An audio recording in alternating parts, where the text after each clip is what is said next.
આજે આપણે ગાઉસના નિયમનો ત્રીજો ઉપયોગ જોઈશું કે વિદ્યુત ભારિત પાતળી ગોળીય કવચ વડે કવચની અંદર તેમજ બહાર ઉદ્ભવતા વિદ્યુત ક્ષેત્રની તીવ્રતાનું સૂત્ર આપણે મેળવવાની છે.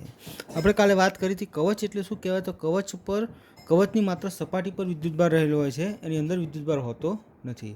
જ્યારે નક્કર ગોળો હોય તો એના સમગ્ર દ્રવ્ય પર વિદ્યુતભાર વિતરિત થયેલો હોય છે. તો અહીં હું તમને કહું છું કે આ એક કવચ છે, આ એક કવચ છે જેની ત્રિજ્યા કેટલી છે, R છે. તો R ત્રિજ્યા ધરાવતી કવચ પર વિદ્યુતભાર રહેલો છે. એ વિદ્યુતભાર આ રીતે છે. આપણે કહીએ છીએ પ્રમાણે ગોળીય કવચ હોય તો કવચની માત્ર ને માત્ર એની સપાટી પર વિદ્યુતભાર હોય, એને અંદરના ભાગમાં વિદ્યુતભાર રહેલો હોતો નથી. ઓકે, હવે સાંભળજો એકવાર. આપણે આ થિયરીમાં કશું નથી કરવાનું. અંદરના ભાગમાં વિદ્યુત ક્ષેત્ર કેટલું હોય છે એ શોધવાનું, બહારના ભાગમાં વિદ્યુત ક્ષેત્ર કેટલું હોય છે એ જોવાનું છે. આપણને ખબર છે કે કેન્દ્ર પાસે વિદ્યુત ક્ષેત્ર શું હોય છે, 0 હોય છે. તો પહેલાં આપણે શાબ્દિક થોડુંક લખવું પડશે. તો શાબ્દિક હું લખીશ, જોજો એકવાર કે આ ત્રિજ્યા ધરાવતી વિદ્યુત ભારિત ગોળીય કવચને પૃષ્ઠ ઘનતા સિગ્મા છે. આ ત્રિજ્યા ધરાવતી વિદ્યુત ભારિત કવચની ત્રિજ્યા કવચની પૃષ્ઠ ઘનતા સિગ્મા છે. ઓકે, આપણો પહેલો પોઈન્ટ થયો. તો સીધી વાત છે, કવચ છે અને ક્ષેત્રફળ હોય તો સ્વાભાવિક ક્ષેત્રફળ માટે શું આવે, પૃષ્ઠ ઘનતા. તો આ જે કવચ છે એની પૃષ્ઠ ઘનતા કેવી છે, સિગ્મા છે. આ સપાટી પર રહેલો વિદ્યુતભાર એને આપણે સ્મોલ ક્યુ કહીશું. તો લખાશે સપાટી પર રહેલો વિદ્યુતભાર કયો છે, સ્મોલ ક્યુ છે. ઓકે, એનું ક્ષેત્રફળ કેટલું છે, કેપિટલ એ. તો આપણે સ્મોલ ક્યુ એનો વિદ્યુતભાર છે, ક્ષેત્રફળ એનું કેપિટલ એ થાય, પૃષ્ઠ ઘનતા સિગ્મા છે. તો સૂત્ર પ્રમાણે લખી શકાય કે સિગ્મા ઇઝ ઇક્વલ ટુ ક્ષેત્રફળ દીઠ રહેલો વિદ્યુતભાર, સિગ્મા બરાબર ક્યુ બાય એ લખી શકાય. તો અને આપણે 1 નંબર આપી દઈશું. Okay, ready. આપણને એટલી ખબર છે કે ભૌમિતિક આકાર હોય તેના સપાટી પર કે શિરોબિંદુ પર સમાન વિદ્યુતભાર હોય તેના કેન્દ્ર પાસે વિદ્યુત ક્ષેત્ર શું થાય, 0 થાય. 110% આપણને ખબર છે કે અહીંયા વિદ્યુત ક્ષેત્ર શું હોય છે, 0 હોય છે. લખી શકાય કેન્દ્ર પાસે E બરાબર 0 છે. હવે આપણે અંદરના ભાગમાં વિદ્યુત ક્ષેત્ર શોધવાનું, ટૂંકમાં એનું સૂત્ર મેળવવાનું, અને બહારના ભાગમાં વિદ્યુત ક્ષેત્ર શોધવાનું થાય. ઓકે, તો આપણો પહેલો પોઈન્ટ આવશે સપાટીના અંદર વિદ્યુત ક્ષેત્ર. જોજો એકવાર શાંતિથી.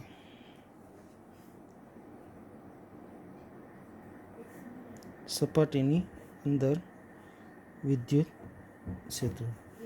તો આના માટે આપણે શું કરવું પડશે, તો ગાઉસના નિયમનો ઉપયોગ કરવા માટે એક ગાઉસિયન પૃષ્ઠ ધારવું પડશે. સમજો, આપણે સપાટીની અંદર વિદ્યુત ક્ષેત્ર શોધવું છે. વિદ્યુત ક્ષેત્ર ક્યાં શોધવું, સપાટીની અંદર. એટલે આપણે ગાઉસિયન પૃષ્ઠ સપાટીની અંદર ધારવાનું. એટલે એનો મતલબ એવો થયો કે હવે હું ગાઉસિયન પૃષ્ઠ ધારીશ કે જેની ત્રિજ્યા આ કવચની ત્રિજ્યા કરતાં ઓછી હશે. તો હું એક ધારું છું પૃષ્ઠ.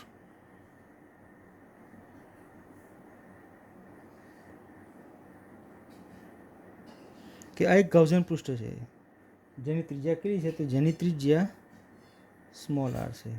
અને આ સ્મોલ r છે એ કેપિટલ R કરતાં કેવું છે, નાનું છે. હવે આ ત્રિજ્યા મેં કેમ નાની લીધી, તો મારે અંદર વિદ્યુત ક્ષેત્ર શોધવું છે. તો સ્વાભાવિક વસ્તુ, કવચની અંદર વિદ્યુત ક્ષેત્ર શોધવું હોય તો જે પૃષ્ઠ ધારીએ ને એની ત્રિજ્યા કવચની ત્રિજ્યા કરતાં ઓછી હોવી જોઈએ. તો આપણે એના પછી નેક્સ્ટ પોઈન્ટ લખી શકીએ છીએ કે R less than capital R ત્રિજ્યા ધરાવતું ગાઉસિયન પૃષ્ઠ લેતા. ઓકે, તો હવે 110% આપણે ગાઉસનો નિયમ વાપરીશું કે લખાય છે ફાઈ ઇઝ ઇક્વલ ટુ શું થાય, તો E ઇન્ટુ ડીએ થશે. રેડી. ફાઈ, તો ફાઈ બરાબર શું લખાય, તો ઘેરાયેલો વિદ્યુતભાર સિગ્મા ક્યુ પણ શું થશે, epsilon 0 E into D A. Okay, હવે જોઈએ કે આના વડે વિદ્યુતભાર ઘેરાય છે કે નથી ઘેરાતો. તો જોઈ શકાશે વિદ્યુતભાર તો સપાટી પર છે, આ પૃષ્ઠ અંદર છે, તો આની અંદર કોઈ જાતનો વિદ્યુતભાર ઘેરાતો નથી. તો ટૂંકમાં કહી શકાય કે ઘેરાયેલો વિદ્યુતભાર કેવો છે, 0 છે. એટલે કહી શકાય sigma q is equal to 0 into d A. એનો મતલબ એવો થશે કે 0/ε0 is equal to E into dA, તો ટૂંકમાં વિદ્યુત ક્ષેત્ર શું આવશે? 0. તો એવું કહી શકાય કે કવચ હોય એ કવચના અંદરના ભાગમાં, અહીં તો 0 જ છે, તો કવચના આ અંદરના ભાગમાં વિદ્યુત ક્ષેત્ર કેવું હશે? 0 હશે. 110% ખબર પડે આપણને કે સપાટી પર જ જો વિદ્યુતભાર હોય, અંદર કોઈ વિદ્યુતભાર છે જ નહીં, તો 110% વિદ્યુત ક્ષેત્ર કેવું હશે? 0 હશે. હવે આપણો બીજો પોઈન્ટ આવે છે, સપાટીના બહારના ભાગમાં વિદ્યુત ક્ષેત્ર કેવું હોય? આપણે નવો પોઈન્ટ આપણે લખીએ છીએ, સપાટીના બહારના ભાગમાં વિદ્યુત ક્ષેત્ર, અને તમારે આપી દેવાનો નંબર 2. સેકન્ડ પોઈન્ટ, સપાટીની બહાર વિદ્યુત ક્ષેત્ર. ઓકે, એનો મતલબ થાય કે અહીંયા પણ આપણે ગાઉસિયન પૃષ્ઠ ધારવાનું. સપાટીની બહાર તો આપણું ગાઉસિયન પૃષ્ઠ કેવું હોવું જોઈએ?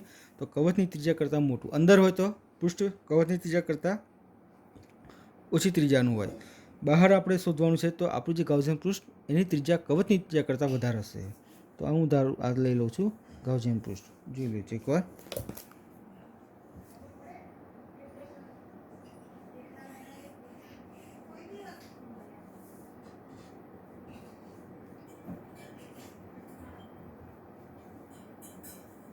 આપણે ગાઉસિયન પૃષ્ઠ લઈ લીધું, જેની ત્રિજ્યા કેટલી છે? r' છે. જોઈ લેજો એકવાર શાંતિથી. ઓકે, જોજો. તો અહીં આપણે લખી શકીએ કે r', આપણે r' નામ આવ્યું છે ને, તો r' ગ્રેટર ધેન r ત્રિજ્યા ધરાવતું ગાઉસિયન પૃષ્ઠ લેતા. ઓકે, સૂત્ર થાય phi is equal two integration E dA cos theta. હવે થીટાની વાત કરવાની છે, તો અહીંયા તમે એક આ ગાઉસિયન પૃષ્ઠ છે એમાં એક સૂક્ષ્મ ભાગ લઈ લો, તો આનો ક્ષેત્રફળ સદિશ આમ આવશે, અને આ બધા આ વિદ્યુતભારને કારણે વિદ્યુત ક્ષેત્ર પણ આમ આવશે.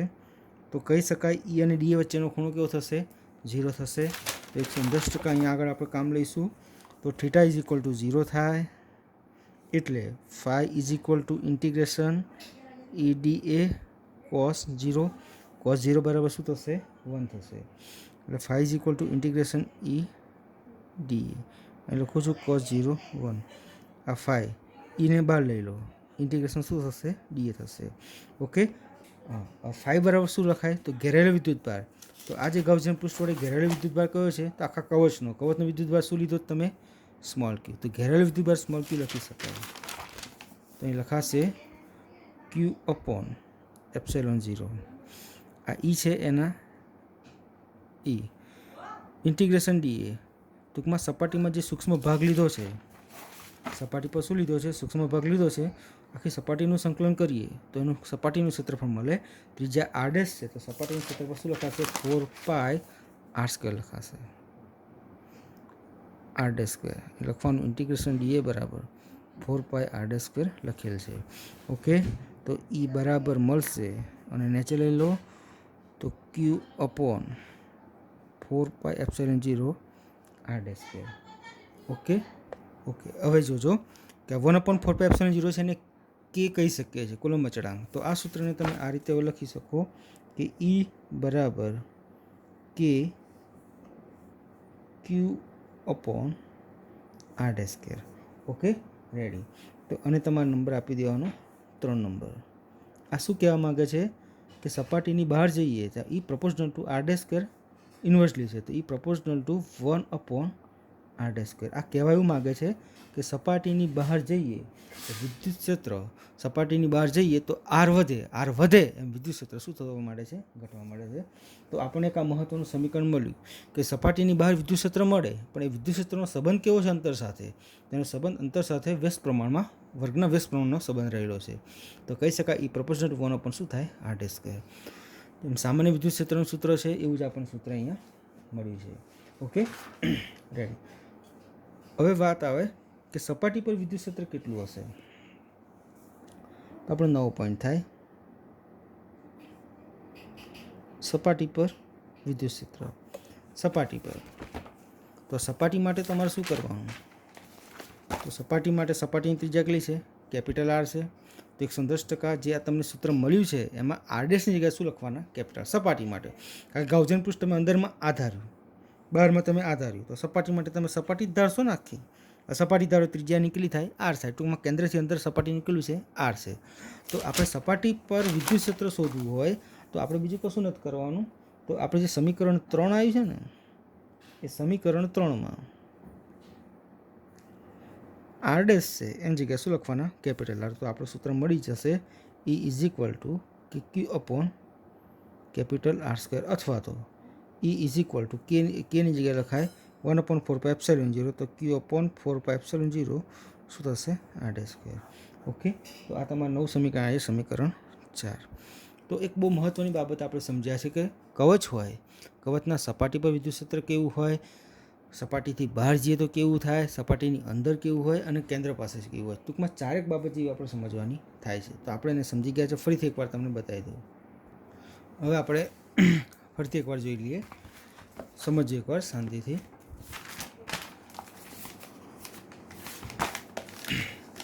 કેપિટલ આર ત્રિજ્યાની ગોળીય કવચ છે, એની સપાટી પર વિદ્યુતભાર રહેલો છે. એના આધારે આપણે કવચના અંદરના ભાગમાં અને બહારના ભાગમાં વિદ્યુત ક્ષેત્ર શોધવાનું છે. તો આપણે આર ત્રિજ્યા ધરાવતી જે વિદ્યુતભારિત કવચ છે એની પૃષ્ઠ ઘનતા સિગ્મા છે, એની સપાટી પર રહેલો વિદ્યુતભાર ક્યુ છે. તો sigma is equal two Q/A થશે.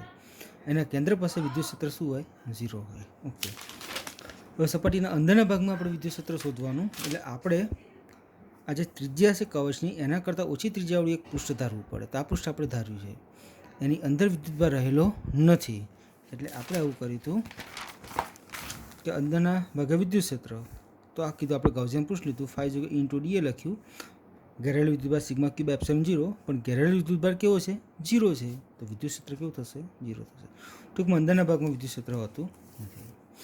ઓકે, આગળ સપાટીની બહાર વિદ્યુત ક્ષેત્ર. તો એના માટે આપણે જે કવચ ધારી,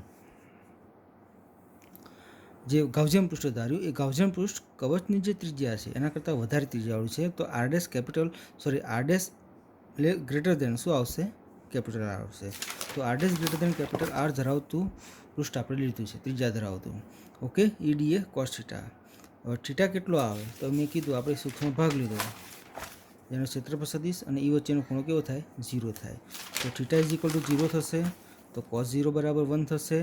phi ઇન્ટિગ્રેશન dA, phi બરાબર ઘેરાયેલું વિદ્યુતભાર, જે પૃષ્ઠ છે ગાઉસિયન પૃષ્ઠ, એની અંદર આખું કવચ આવી જાય, તો ઘેરાયેલું વિદ્યુતભાર કવચ પર રહેલા વિદ્યુતભાર જેટલો હશે, તો Q/ε0 આ થશે સપાટીનું ક્ષેત્રફળ 4πr², E બરાબર Q/4πε0 r², 1/4πε0 ને K કહીએ છીએ, તો E બરાબર KQ/r². ટૂંકમાં મળે છે સપાટીથી બહાર જઈએ તો E પ્રપોઝનલ ટુ 1/r² મળે. ટૂંકમાં એવું કહેવામાં આવશે કે સપાટીથી બહાર જેમ અંતર વધે એમ વિદ્યુત ક્ષેત્ર શું થાય? ઘટે છે. ઓકે, તો આ એક બહુ મહત્ત્વની બાબત થઈ શકે. પછી મેં કીધું સપાટી પર વિદ્યુત ક્ષેત્ર કેવું હોય, તો આપણે એના માટે આ 3 નંબરનું સમીકરણ છે, એમાં આરડેસ બરાબર શું લખવાનું? Capital R. કવચની સપાટી એટલે કે કેન્દ્રથી અંતર કેટલું થશે? કેપિટલ આર જેટલું. તો KQ પણ શું મળશે? r² મળશે. ઓકે, હવે ત્રણે મુદ્દાને જો ભેગા કરીએ, એને જો આપણે વાત કરીએ તો જો ડાયાગ્રામ જોવાનું હું લખું છું એ પણ જોજો. આ કવચ છે, સ્ટાર્ટિંગ વિદ્યુતભાર રહેલો છે કવચ ઉપર.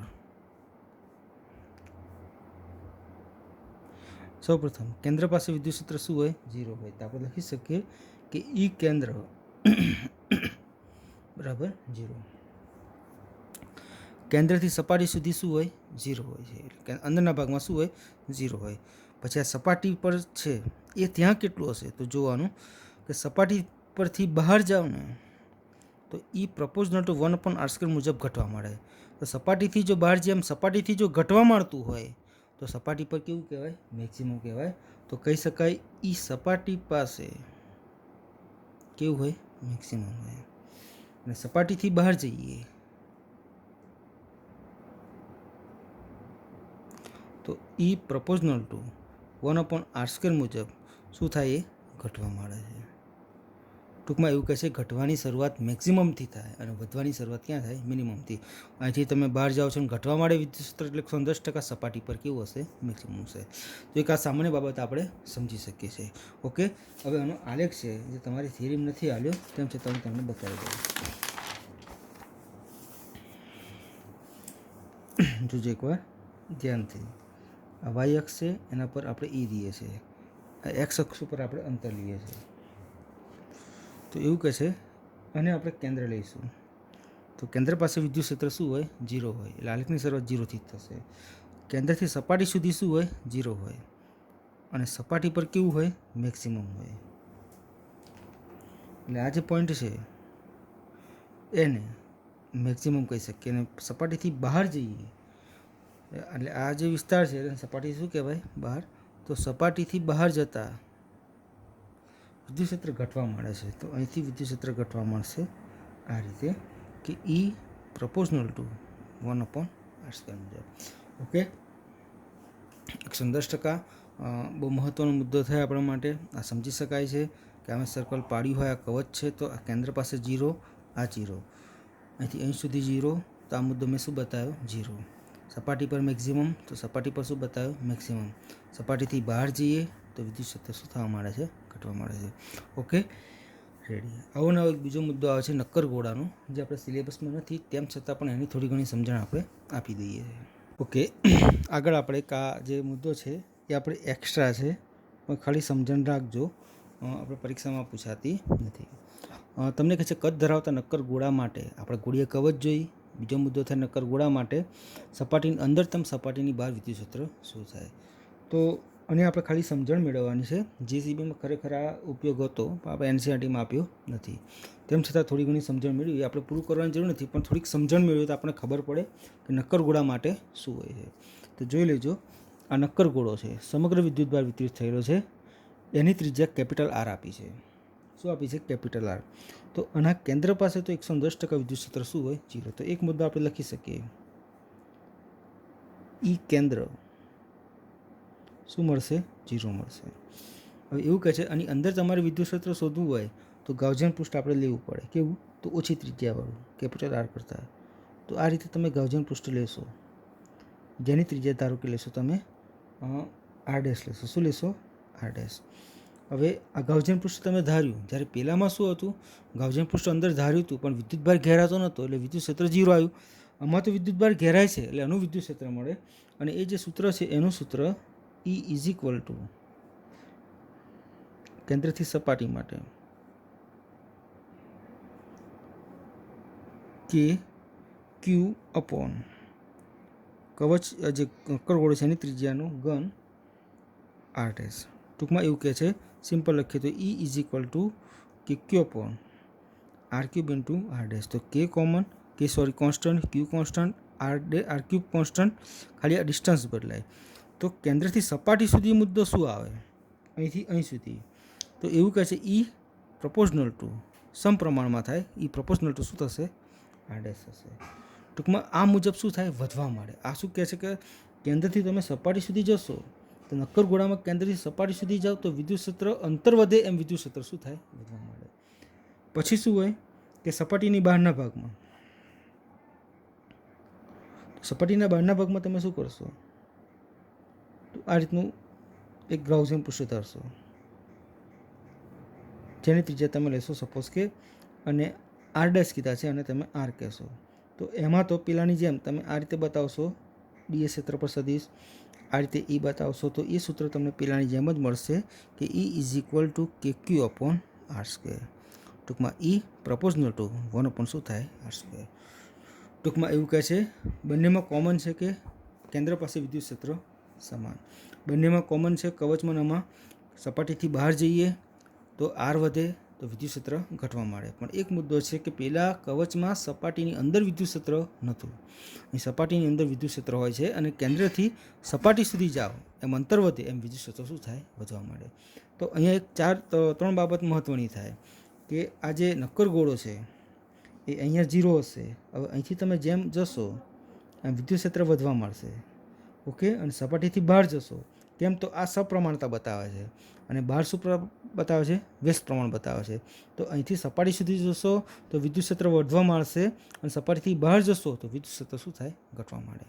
તો આને જો પરફેક્ટ તમારે બતાવવું હોય તો આને આ રીતે બતાવી શકાય. તો જોજો આ બાજુ કે E કેન્દ્ર પાસે 0, કેન્દ્રથી સપાટી એ પ્રપોઝનલ ટુ આર મુજબ કે આર ડેશ મુજબ શું થાય? વધે. સપાટી પર કેવું હશે? તો વધતું વધતું જાય. સપાટી પર કેવું થઈ જાય? મેક્સિમમ. અને સપાટીથી બહાર ઈ પ્રપોઝનલ ટુ 1/r² મુજબ શું થશે? ઘટે. ટૂંકમાં કહેવા માંગે છે કે આ નક્કર ગોળો હોય તો કેન્દ્ર પાસે 0 થાય, કેન્દ્રથી સપાટી પર જઈએ તો ઈ પ્રપોઝનલ ટુ આર મુજબ વિદ્યુત ક્ષેત્ર વધવા માંડે. સપાટી પર કેવું હશે? 0થી વધતું વધતું વધતું વધતું સપાટી પર મેક્સિમમ થયું. હવે અહીંથી તમે બહાર જશો તો ઈ પ્રપોઝનલ ટુ 1/r² મુજબ શું થાય? ઘટવા માંડે. તો જો આનો તમે આલેખ દોરો તો આલેખ પેલા જેવો ના આવે, થોડો અલગ આવે. તો જોજો એકવાર. આ ઈ છે, આ આર છે, આ કેન્દ્ર છે. જો કેન્દ્ર પર 0 છે તો 0થી સ્ટાર્ટ કરશો. કેન્દ્રથી સપાટી સુધી જઈએ તો સપ્રમાણમાં વધે છે, તો વધ્યું. આ શું થયું? મેક્સિમમ થયું. થઈ ગયું? આ શું આવી ગઈ? સપાટી આવી ગઈ. આ શું હતું? કેન્દ્ર. સપાટીથી બહાર જશો એટલે ઘટે છે 1/r² મુજબ. તો એને આપણે આ રીતે બતાવી શકીએ છીએ. ઓકે, તો આ બતાવાશે ઈ પ્રપોઝનલ ટુ 1/r². આ બતાવશે ઈ પ્રપોઝનલ ટુ આર બતાવશે. અને સપાટી પર કેવું હોય? મેક્સિમમ. ટૂંકમાં તમે પેલો આલેખ જોજો તો પેલો આલેખ મેં તમને બતાવ્યો છે આ રહ્યું. તો અહીંયા 0 આવે છે, જ્યારે એ શું બતાવે છે? વધે. કેમ? તેનું કારણ છે કે અંદર વિદ્યુતભાર નક્કર ગોળામાં રહેલો છે. તો આપણે એક બાબત ખાસ યાદ રાખવાની કે નક્કર ગોળામાં કેન્દ્ર પર 0, કવચમાં કેન્દ્ર પર 0. નક્કર ગોળામાં કેન્દ્રથી સપાટી સુધી વધે, બરાબર. જ્યારે ગોળીય કવચમાં કેન્દ્રથી સપાટી સુધી શું હોય? 0. નક્કર ગોળામાં સપાટી પર મેક્સિમમ, તો ગોળીય કવચમાં પણ સપાટી પર મેક્સિમમ. નક્કર ગોળામાં સપાટીથી બહાર જાઓ તો વિદ્યુત ક્ષેત્ર કેવું થાય? ઘટવા મળે. અને પેલામાં પણ સપાટીથી બહાર જાઓ તો વિદ્યુત ક્ષેત્ર શું થાય? ઘટવા મળે. ટૂંકમાં કહેવા માંગુ છું કે આપણે 3 ઉપયોગ મહત્ત્વના છે. એક અનંત લંબાઈનો તાર, એક અનંત વિસ્તારવાળું સમતલ, અને એક આપણે વાત કરી પાતળી ગોળીય કવચ. આ જે મુદ્દો છે આપણી ખાલી જાણકારી માટે છે. તો આને ખાસ આપણે સમજવાનું, ખાલી જાણકારી રાખવાની કે આવું આવે છે. તો થિયરી તો આપણે પેલી જે 3 ઉપયોગવાળી છે થિયરી ખાસ કરવાની. 3 થિયરી બહુ મહત્ત્વની હોય છે, પૂછાઈ શકે તેવી. ઓકે, હવે આપણે કાલે ઉદાહરણ લઈશું અને લગભગ કાલેથી ઉદાહરણ પૂરું થશે. એક ઉદાહરણ બાકી છે, તે એક ઉદાહરણ પૂરું થશે અને લગભગ પછી સ્વાધ્યાયના દાખલા ચાલુ થઈ જશે. ઓકે, આનો સ્ક્રીનશોટ કરીને મોકલું છું. એ તમારે ભલે આ થિયરી ભલે એક્સ્ટ્રા છે, બરાબર, આપણે પૂછાતી ભલે નથી, પણ તમને હું એનું સ્ક્રીનશોટ કરીને મોકલું તો 110% લખજો, આપણને કામ લાગશે. ઓકે.